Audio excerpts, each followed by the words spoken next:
wish I would have kept a journal, honestly. Me too. You know, when I first became Muslim, because I'm sure there's a lot of things that I forgot. You know, just because when you, it's so hard to. It's like literally, it's like being born. You know, so. You don't see things the same. Sometimes I wish, like people ask me questions, and I wish I could remember what it felt like to not be Muslim. And I've been Muslim for so long, I don't remember. Like I work in a company where it's all Americans and whatever, and honestly, I hear they talk about like going to the bar and going to disco, whatever. And I remember a time when I was doing that, but it's been so long that I don't remember what was pleasurable about that. Like now, when I hear them, I just feel sorry for them. Like, why would you do that? It's so stupid. I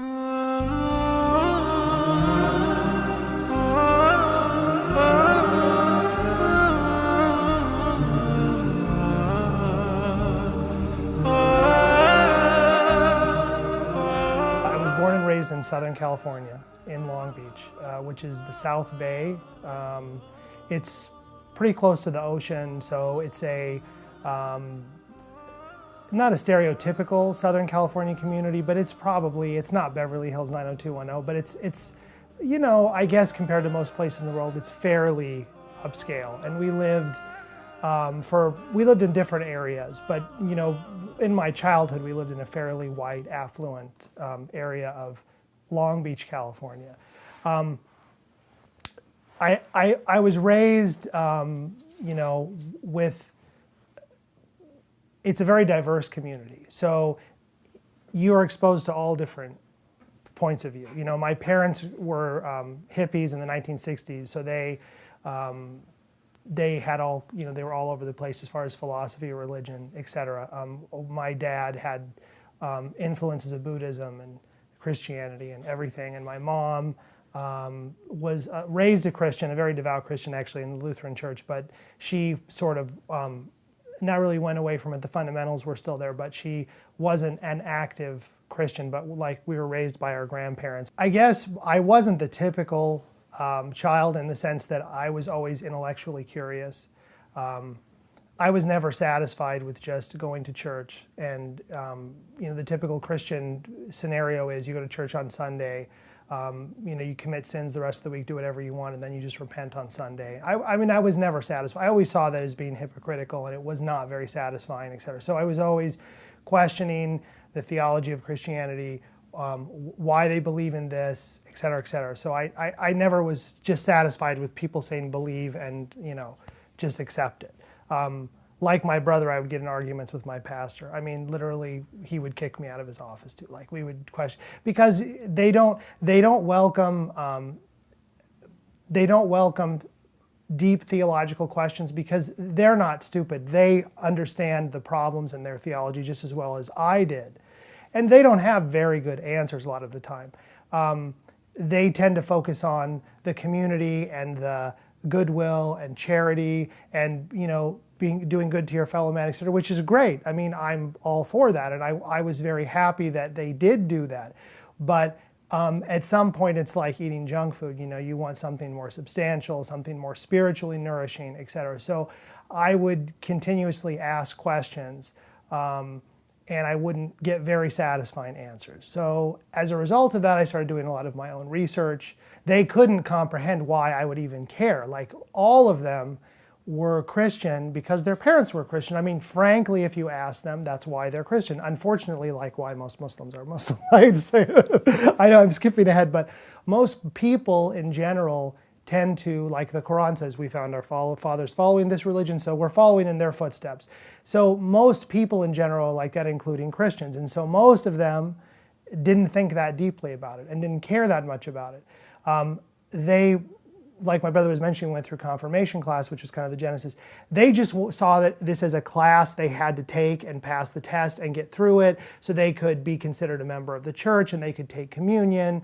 I didn't see it that way.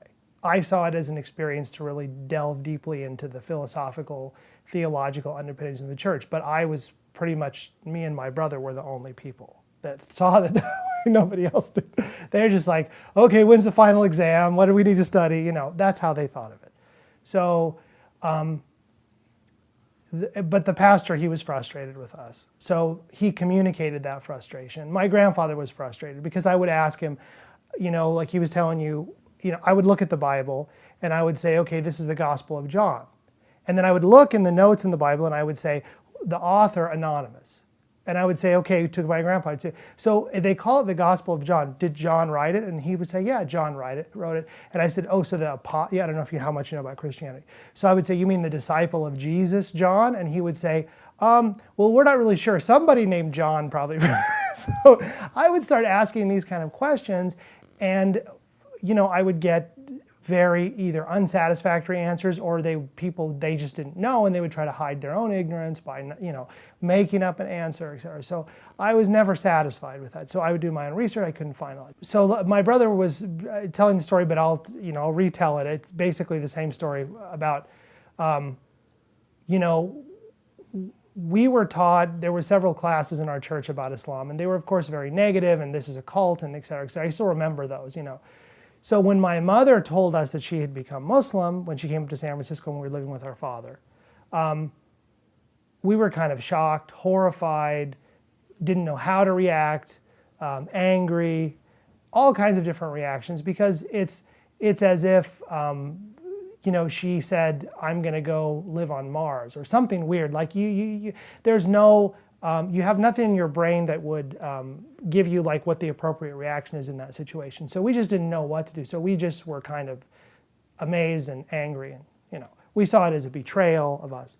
So as a result of that kind of shock, I moved away from, I never stopped believing in God. I wouldn't say that I was agnostic. I still believed in God firmly. But I wasn't so sure that there was any organized religion that was true or correct. I thought all religions were, it's a mistake that a lot of people make. I assumed that all religions were like Christianity, where at some point there was some grain of truth, divine truth that came down. But it had all been corrupted, and it was made by people, and they made it just to control people, and they weren't really interested in pursuing truth. It was just about control and power and those kind of things. So I still did study religion, but I was not very happy with any kind of organized religion. So kind of went into that rebellious teenage phase. Like I said, my brother was in the band. I was actually the singer in the band, and I played keyboards. And so we really got into music and playing music and trying to succeed in that and pursuing that. And for me, I'm going to make the story a little shorter, but for me, it was kind of an existential crisis, where if somebody would have from the outside would have witnessed my life and what was going on, it would have been seemingly very pleasant and nice. I was in a band. We had all different people coming over all the house all the time. We were having fun. We were in college, et cetera, et cetera. But inside, I felt very empty, very spiritually dead.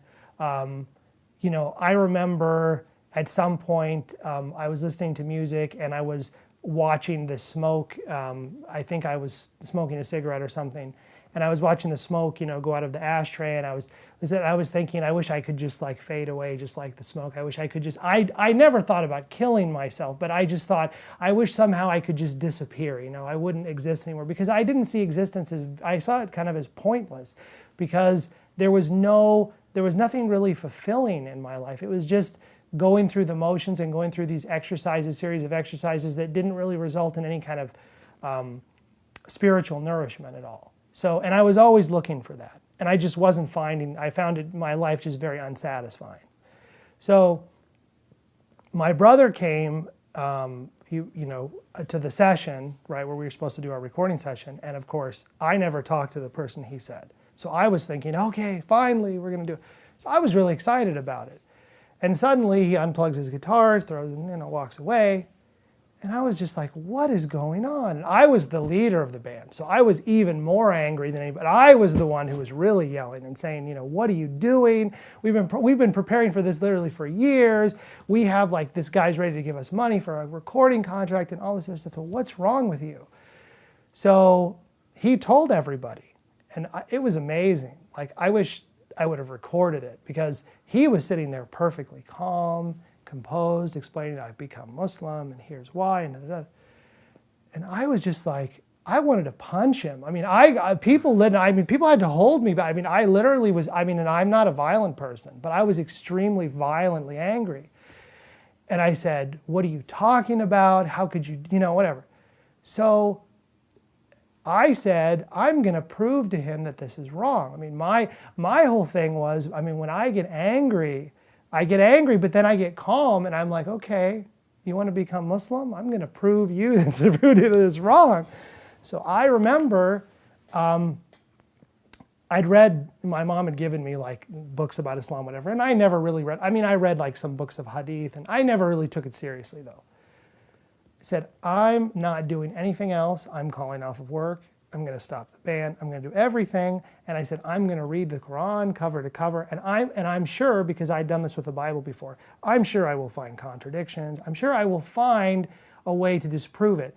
But what I said, and the key to this all was, and I don't know where this inspiration came from, but I said, if I'm going to do this, what I have to do first is I have to have a very clear mind when I do this. So I stopped whatever I was doing that you can probably imagine, that, chemical things. Like, I'm going to stop anything that would alter my judgment or my reason, and I'm just going to sit here as long as it takes, and I'm going to read the Quran. And I was determined to do this.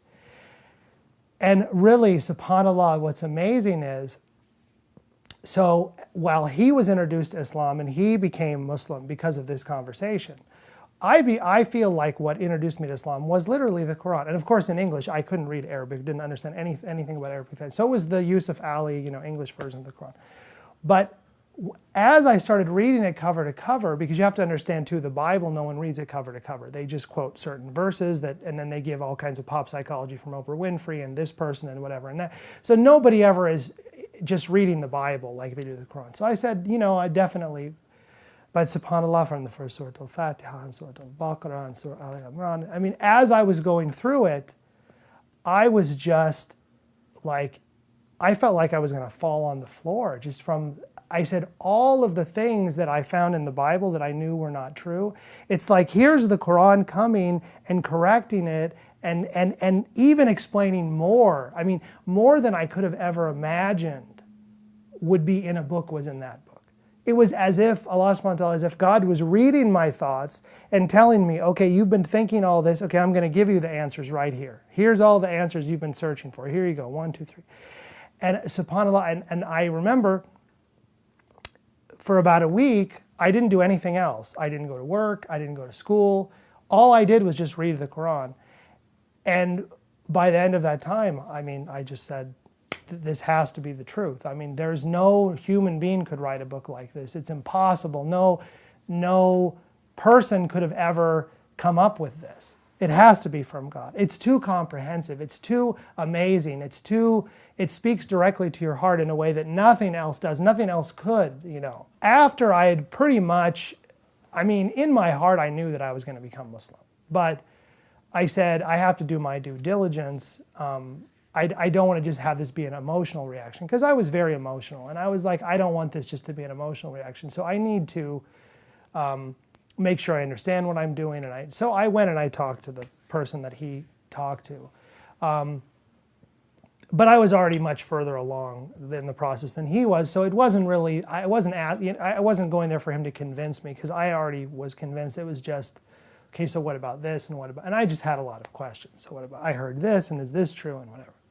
So it wasn't like till 4 in the morning. I mean, there was a series of meetings, and he already knew my brother. So by the end of that, I knew that I had become Muslim. And it's a process. I mean, it's almost like you can see your ultimate destination at that point, but you're not there yet. I mean, you still have a lot of work to do. It's a process you have to go through. But I mean, that was the point where I realized, yeah, I'm going to be Muslim, and this is the right religion. And it was through that experience, And then obviously I gave up music. Same thing with him. I just didn't all the things, and that's what I was telling you about. Sometimes I wish that I had a recorder. I could go back there and remember what it was like, because so many of the things that were so appealing to me before, they don't appeal to me at all anymore. I mean, I work in a company where I'm around non-Muslims and I get invited all the time. Oh, why don't you come with us to the bar? Why don't you come go to the restaurant with us and drink whatever. And even when I see people doing that, it just makes me sick, and I feel sorry for those people. I don't feel like it's something, even if I was allowed to do it, it doesn't appeal to me anymore. Playing music and going to concerts and going to clubs and all this other stuff. It just, what immediately happened was all of the fascination and the appeal of those activities just like faded away. I didn't have any interest in that anymore. I had an interest in developing a relationship with God, with learning about the religion, and I spent years and years and years reading books and learning about it, and but that was like the genesis of the whole thing, was that experience. It's strange how, at least for me, and my brother kind of said this too, for me, when I recognized the truth, I had no choice but to follow it. I couldn't, like right now, even at that point, and I feel the same way today, even if I wanted to not follow Islam, I couldn't. Like, I could pretend like I didn't believe in it. Like, if somebody said, I'm going to chop your head off unless you say you don't believe in Islam, of course, I could say that, but nowhere in my heart is that true, and in no way for any reward or any whatever benefit, because we've suffered a lot being Muslim. We have gone through a lot of difficult times. We were rejected by our family, we were rejected by our friends, by our peers. I've lost jobs because of it, I've lost a lot of friends because of it, etc. So we did go through a lot of hardship, but at no time did I feel like I had a choice to follow Islam or not. That was never a question, because when I recognized the truth, what are you going to do? You can't. It's as clear as the sun in the sky. So no matter how much you don't want to believe the sun exists, it's still going to be there when you wake up in the morning, regardless. So what are you going to do? You just have to accept it. So yes, I had the ego, and yes, I did think at some point I considered my options, but it really wasn't an option for me to not follow it. It was just a question of, when your friends ask you, well, how come you don't want to go drinking with them? What are you going to say? And when people say this, what are you going to do? And in this situation, so there's a lot of image management, and I guess that's ego to a certain extent, because you don't want to be seen as the outsider, as the weird person, as the whatever. But it was never a question of whether I believe in it or whether I'm going to follow it. It's really, the surah I think about the most is Surah Al Imran, because it talks about the real story of Jesus. So for me, all of the things in that surah are things that I thought probably had to have been true even before I read the Quran. So the story that the image of Jesus that I had in my mind, and the stories that I thought of, this is probably how it happened, even though nobody told me that, I found all of those stories in that surah. So I said, well, there must be something to what I was thinking, because here it is. And it makes sense. It can't be. So that was probably the first one that affected me. But of course, as you go through the process, you change as a person, so nothing is static. So the parts of the Quran that appealed to me most when I first became Muslim are not the same ones that appeal the most to me now, because I'm a different person. Not the Quran's not different, I'm different. So. But in the beginning, yes, that was the surah that. Just when it talks about the story of Sayyidah Maryam alayhi salam, and how the birth of Nabi Isa alayhi salam, and how, especially the part that says, God has made me kind to my mother, and has made me, and blessings on me the day that I was born, the day that I die, and the day that I will be, raised up again. And the way that Nabi Isa alayhi salam talked to his mother, and the way, because in Christianity, it's a very weird thing about, you have this story in one of the Gospels with the Feast of Canaan, where he says to his mother, woman, go away from me. And you think a prophet, somebody like Jesus would never talk to his mother like that. And the beautiful examples you have, it's throughout the Quran, but especially in that story of the relationship between Sayyidah Maryam alayhi salam and Nabi Isa alayhi salam, and the way that relationship is explained, it's a beautiful picture of what you would imagine a prophet would be like. And so many, they call it a surah in the Quran, as a picture. So when you read those surahs, you get a mental picture of what the prophet was like, almost to the point you can see him. And those were the most amazing parts, because the image that it had in the Quran was fit with the image in my mind that I always had. It's always temporary. Well,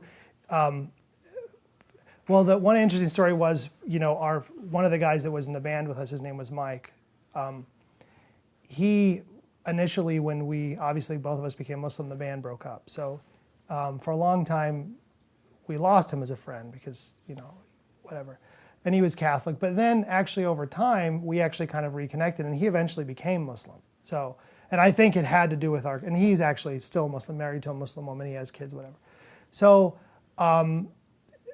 there's stories like that, but of course there's also lots of stories of, our grandparents for many, many years, we had no relationship with them. And then eventually we did reconcile, but it was painful. I mean, and it was very awkward, and it was very, very uncomfortable. We would go to the family gatherings, and in Islam you can't break off relations with your family. So Islam tells you that you have to keep that relationship, but it's not easy when people, they grew up and saw you a certain way, and then now you're a different person, and it's just painful, difficult. I work for, I'm not going to say what company, but I worked for a large company before 9/11. Now I'm pretty much doing taqiyya at work. Before 9/11, I was pretty open about the fact that I was Muslim, and people told me that you're never going to go anywhere in this company because you're Muslim, and they eventually fired me. They found an excuse to fire me. So I mean, those kind of things happen, but of course those things are nothing compared with the joy that you get from being a Muslim and living as a Muslim and progressing spiritually. I mean, if you, the person that's found Allah subhanahu wa ta'ala, that's found Islam, whatever else he lost because of that is nothing. It's inconsequential. And the people who have everything but they don't have Islam, what do they have?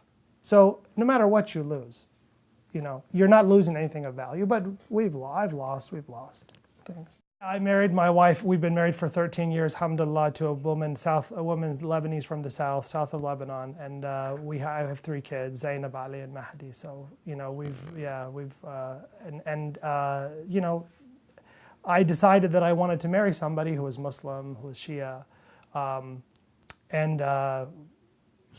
like any marriage, any relationship, there's ups and downs. But alhamdulillah, I mean, it's a beautiful, and it's based on how Islam teaches you to treat your wife and how Islam teaches her to treat her husband. I mean, so you can't go wrong with that. So alhamdulillah.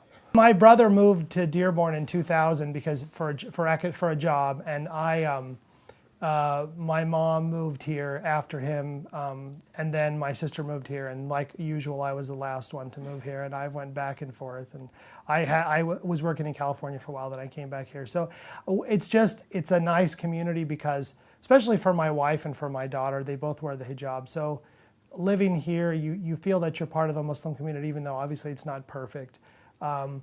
And when my wife and my daughter go out in public, nobody looks at them weird or harasses them or anything. So it's more comfortable. We live in a predominantly Muslim area, so you feel more yourself. You feel more comfortable being yourself, and then you don't have to always hide your identity. And it's natural that if someone is Iraqi, their parents would want them to marry somebody who's like them.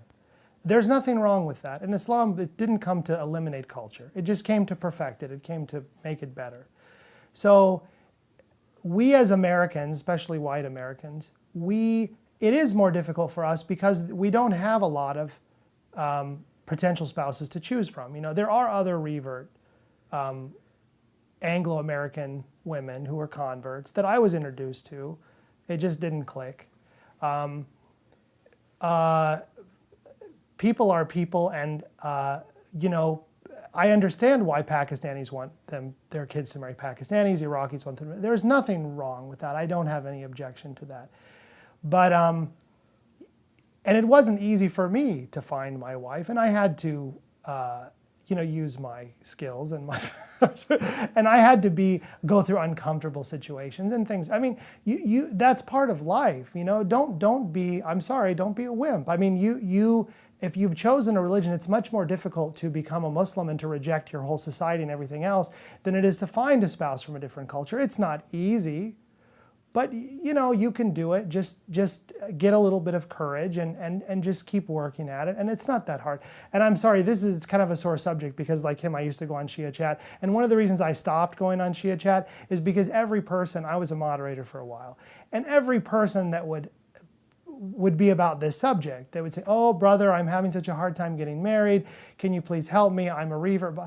And I'm just thinking to myself, it's really not that hard. I don't know why you guys are having such a hard time with it. It's like anything else. It's not easy to get a college degree. It's not easy to find a job. It's not easy to buy a house. A lot of things in life are hard. You just have to keep working at it. You know, so if you're having a hard time, I can give you my advice. I can tell you what I did. It's not necessarily going to work for you because every person's different. Every situation's different.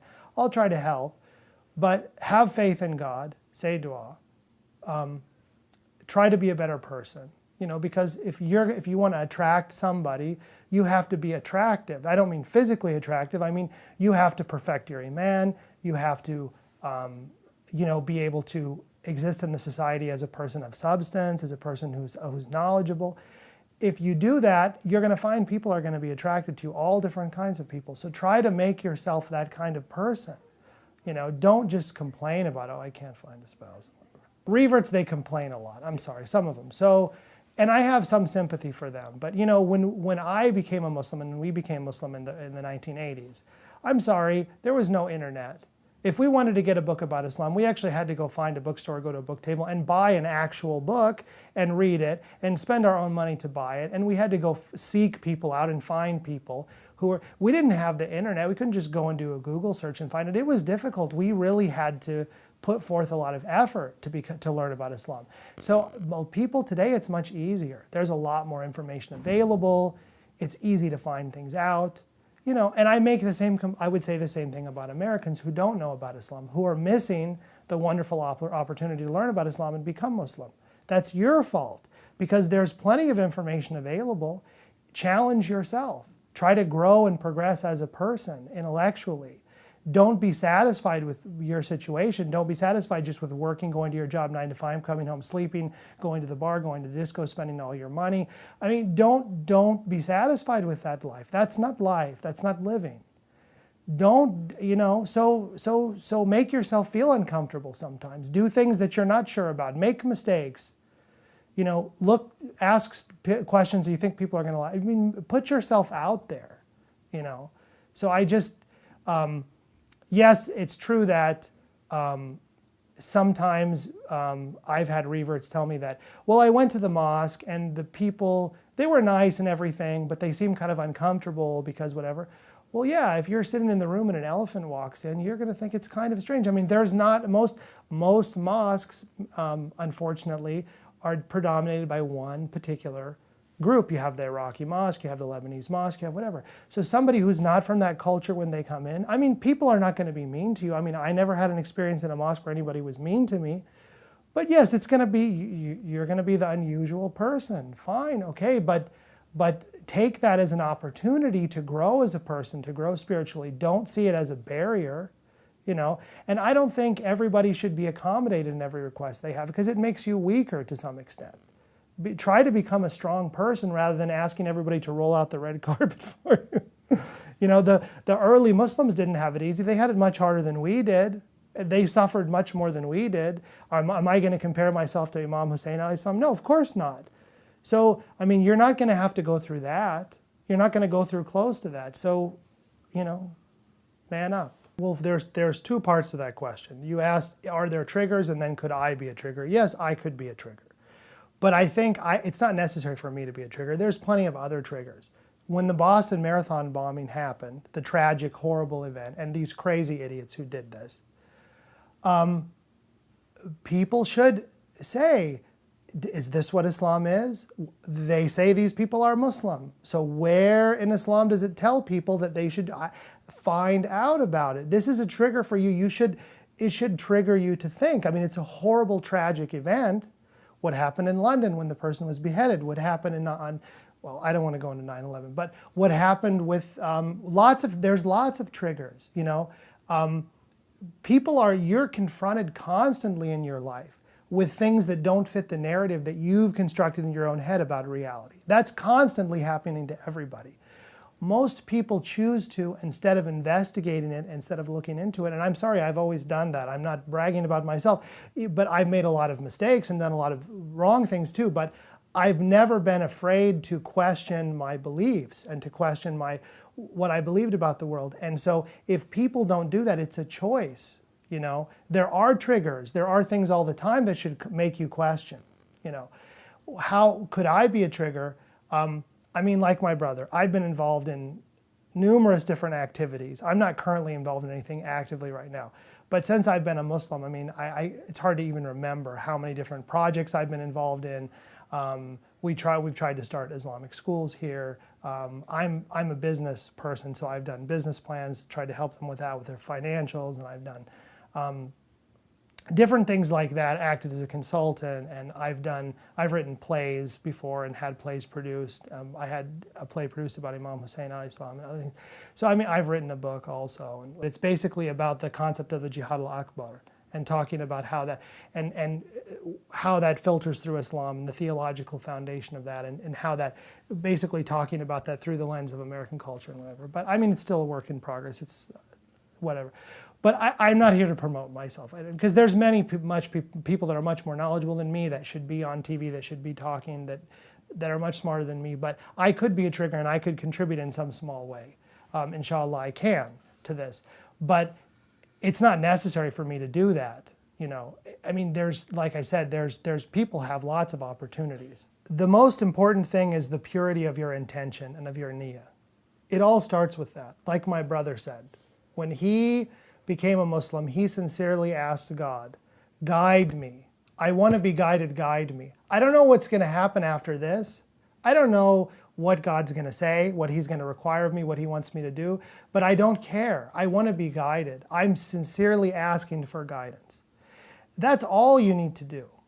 You don't need to be a college graduate. You don't need to learn Arabic. You don't need any of that. All you need is to be sincere, to have ikhlas, to have purity of faith, and to have a sincere niyyah, have an intention that's pure and sincere between you and God. Forget what everybody else thinks. So I don't know why it's so hard for people. It's hard for me too. You know, wallah, I swear, I feel like sometimes that you know, I haven't progressed enough in my spirituality. I feel like I've made a lot of effort since I've become Muslim, but there's still, I find all kinds of things I could be doing too, more myself, to progress spiritually. I mean, you look at someone, I mean, they've all mentioned this, you look at someone like Imam Ali Islam, you look at someone like Imam Hassan Islam, Imam Hussein, the Imams, don't forget about them. Look at someone like Baghlul, look at someone like Salman al-Farsi, look at someone like Mukhtar, look at someone like Imam Khomeini. There's so many examples of people that have so far surpassed us in their faith that we feel ashamed even to call ourselves Muslims if they're Muslim, right? So why haven't I gotten to that level? I don't know.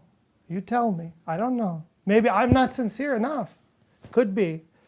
But so I'm not the person to give advice to other people, because honestly, I'm not anywhere close to those people. If I learned anything, if I have any good things about my personality, it's from the dust of the feet of Imam Hussein al-Islam. I mean, sincerely. I mean, I'm not worthy even to kiss his feet, you know, myself. But people can, however far down you are, you can always move up.